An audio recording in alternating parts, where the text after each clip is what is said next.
listen to my voice now, baby? Not sure. Anyway, guys, welcome back to my channel. I'm now a mum. Woo, woo. I'm living my best life. What are you doing? I'm a baby mama. I'm a baby mama now. Oh, okay. Do you want this off? Oh! Sit in front of the fire with Mummy. How about that? You have to say hello, though. You have to say hello. Oh, did you just wave? I think you're going to be a natural star. Are you going to be a natural star? Maybe not. Alright. So, anyway, coming back to everything, I am now a mum. Hello. Can you sit? Can you go over there? Now I can see the beautiful fire. It's not really up yet, but you know, it's still going. Can you go? Go on, up there. Did you go toilet? So now that I'm a baby mama, I have got a birth story that I can now share with you guys.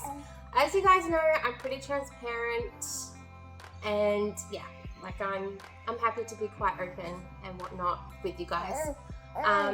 So obviously a lot of women love the idea of just having, like, you know, the natural birth and all that sort of stuff. I desperately wanted to have the natural birth, but unfortunately it just didn't happen for me, and that is totally okay. You know, people are like, oh, you know, so. But you know what? I wouldn't change it. I genuinely wouldn't change what I went through, because along the way there was experiences as well that I wouldn't have gotten if I had had a natural birth, in terms of like breastfeeding and just the overall, I don't know, those first hours that you become a mum and look after a newborn are pretty intense, and just being able to be at the hospital and just being with the midwives really helped me. Whereas if I went for a natural birth, I was supposed to just go home 4 hours straight after, and you know, yeah, I don't think that would have been suitable for me, because yeah, there was a lot going through it, and you know, the lead up was a lot as well. So at the beginning of everything, I think my pregnancy was actually really good. Like, I didn't have ongoing sickness or anything like that. Obviously the first trimester you just get your nausea and whatnot, but I never actually physically was sick. So yeah, and I think that was a mind game as well, because I was under the impression that I was going to have a boy. Sorry. But yeah, I was under the impression I was going to have a boy. So on Ryan's side, boys are so dominant, and yeah, it just, I don't know, I just genuinely thought that it was just going to weigh up to be a boy. So in my mind, I'm like, I'm not going to get heaps of morning sickness, because it's not going to be a girl. Why would it be a girl? So like a week, I think it was a week or 2 weeks before my due date, I started having labor pains, and I called up Ryan's mom and I said, I think like it's happening. It was 2 o'clock in the morning, and I ended up getting it again, like the same pain, an hour later. So I was like, yeah, surely I'm going into labor, it's going to happen. I was cheering because everybody was saying you're going to go early. I was quite big, so I thought, okay, yeah, like it's around the time. And yeah, I got pumped and called up Ryan's mom. I probably went a little bit too far, but I didn't know what to expect. So anyway, she ended up coming the very next day. So she had put her... Hey! Mummy is talking! Mama's talking! Hey? We're still in your pajamas. You want more food? You want more food? Is that what it is? Hey? Oh, somebody is hungry. Maybe I might put this on pause and I will come back, because I'm going to feed this little one. Okay, so I am back. Little Miss has been fed, and I think she's a little bit quiet. She's still talking to herself, but anyway. Okay, so Ryan's mum had been here for like a whole month. So yeah, but throughout that month I was on and off contractions the whole time. But the week that I did get induced, I was having heaps of contractions that week. Like every day it was like, okay, it's going to be game on. We're going to do this. Blah. No, didn't happen. My body just like tried to ramp up, but then it just didn't. Anyway, can't have it all. So I ended up getting induced on the 16th of April. And yeah, so I ended up getting everything. I got my waters broken at, I think, 12 o'clock or something. And then, yeah, my God, that was crazy. So much, like, oh, you don't realize how much fluid you're carrying. Like, it was just crazy. So I ended up getting that done, and then everything was kind of like ramped up, and I was put into like a complete inducement stage. I don't know what the term is, but anyway, I was induced properly at 1:30, I think it was. Anyway, I was doing really well. I was maintaining my breath. I was maintaining my mind. I was really like in tune with everything. It was really good. It was maintainable.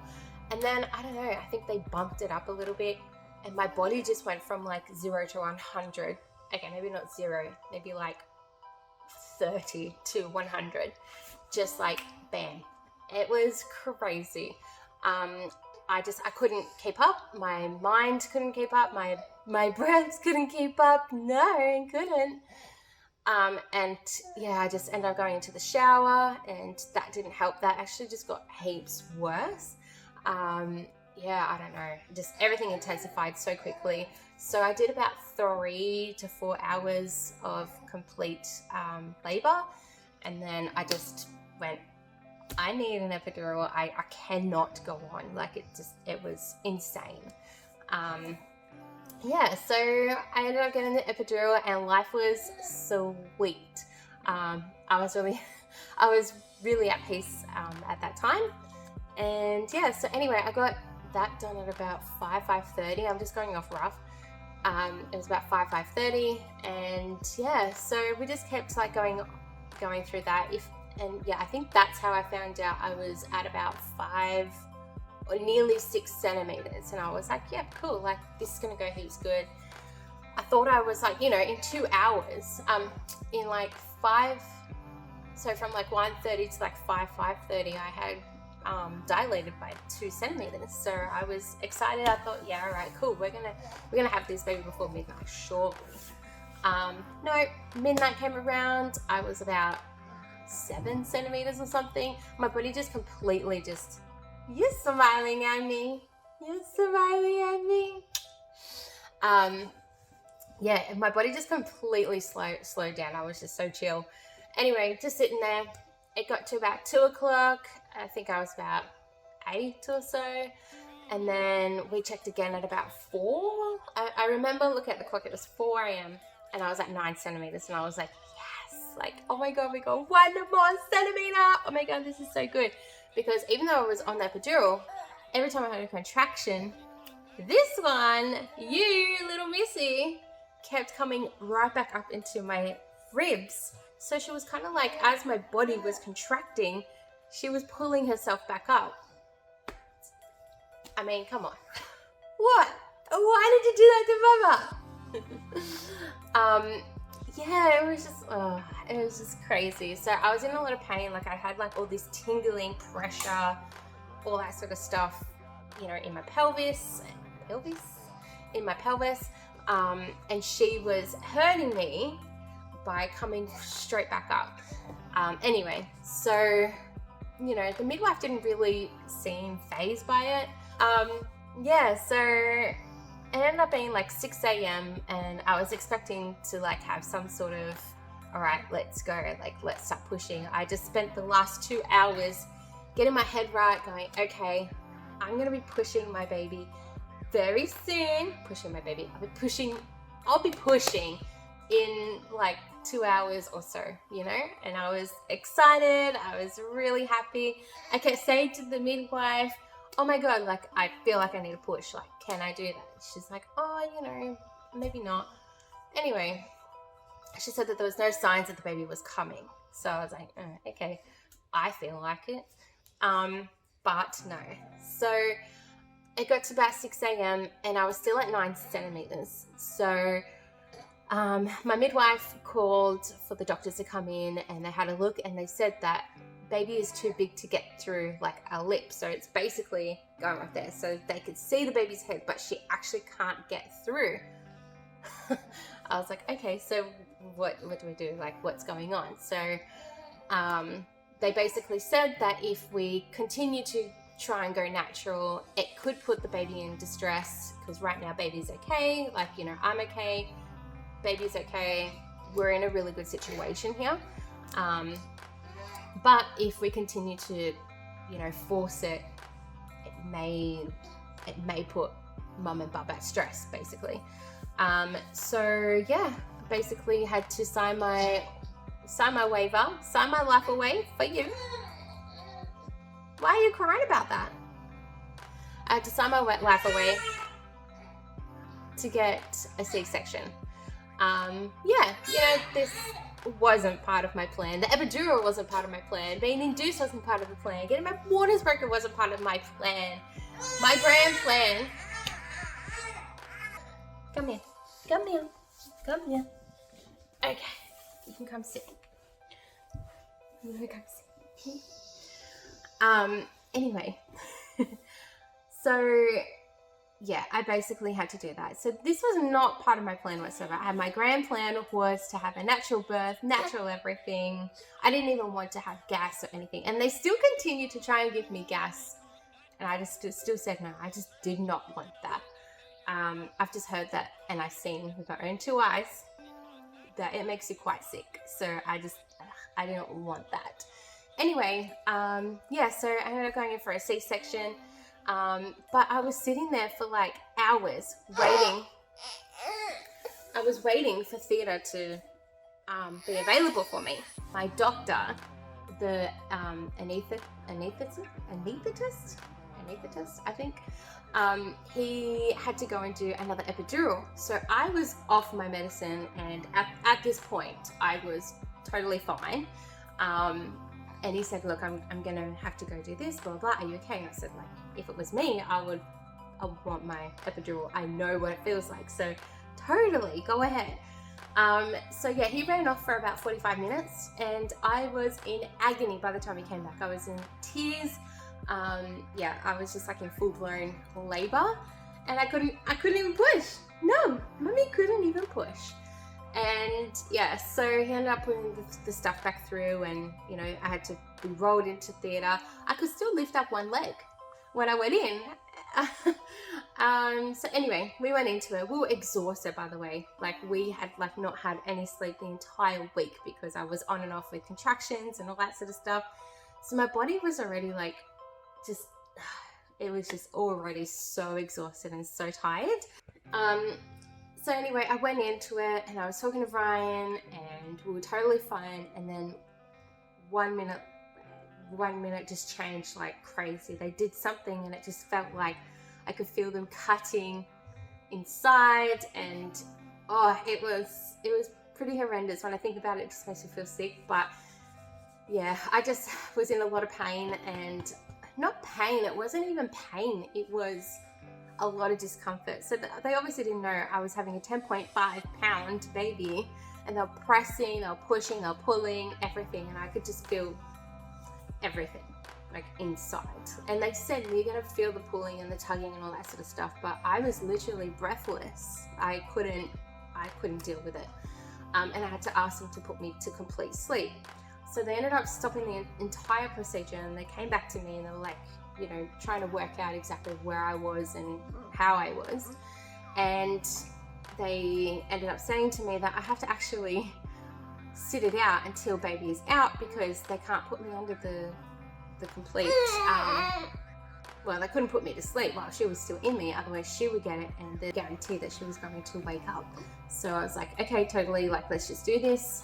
So I did it, and they had to put me to sleep. I remember somebody saying to me, do you want to meet your baby? And I was like, right now, I just want to get out of here. I literally, and I'm not exaggerating and stuff like that. People could be like, what the heck? Like, you're in surgery, blah, blah, blah. Anyway, I don't care. I genuinely felt myself just like I was just going. I felt like I was dying. And yeah, after the surgery anyway, and when I got back into like the room with Ryan and got to meet you, darling, hey, properly anyway, people were telling me that I hemorrhaged and I have like heaps of blood in my urine and all that sort of stuff. So there was a lot of like medical things going on with me. So it makes sense that I felt like I was dying. Obviously I'm here. So, you know, at the end of the day, you know, I've probably sugarcoated a lot of what I'm telling you guys anyway. It's not even that bad. It doesn't sound that bad, but I don't want to put a bad taste on, you know, what I went through, because my experience was great. I'm happy with what had happened. I got the medical assistance that I needed, and I had to stay in the hospital for another few days, which was really good because breastfeeding was very hard for me as well. And obviously having the C-section, I couldn't have her on me. Like, it was an intense experience. But yeah, I wouldn't change it. I'm actually really excited for baby number 2.